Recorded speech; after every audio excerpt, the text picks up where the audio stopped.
গোপালগঞ্জের টুঙ্গিপাড়া উপজেলার সরকারি শেখ মুজিবুর রহমান কলেজের দোতলা একাডেমিক ভবনের বিভিন্ন স্থানে ফাটল, পলেস্তারা খসে বেরিয়ে গেছে রড, ঝুঁকিপূর্ণ হয় বন্ধ বেশিরভাগ ক্লাসের পাঠদান।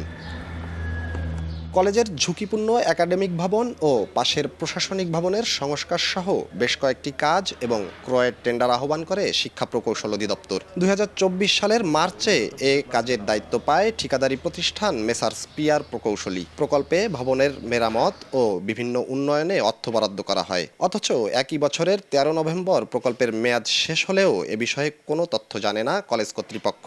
সংশ্লিষ্টরা বলছেন, গত এক বছরে এমন কোনো কাজই হয়নি প্রতিষ্ঠানটিতে। আমি এখানে ২৪ ঘন্টাই এখানে থাকি, এখানে এই ক্যাম্পাসে পাশে আমি থাকি। তা আমি এখন এই পর্যন্ত দেখিনি সরকারি কোনো কাজ।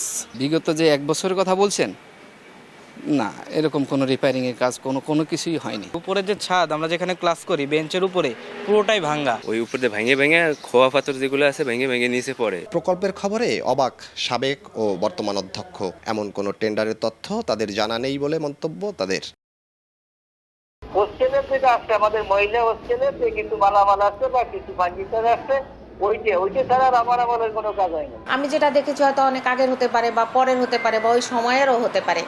এটা আমি না দেখে আমি বলতে পারবো না, আমি ডেট নিশ্চয়ই বলতে পারবো না কখনোই। এ নিয়ে কথা বলার জন্য যোগাযোগ করেও পাওয়া যায়নি ঠিকাদারি প্রতিষ্ঠানের কাউকে।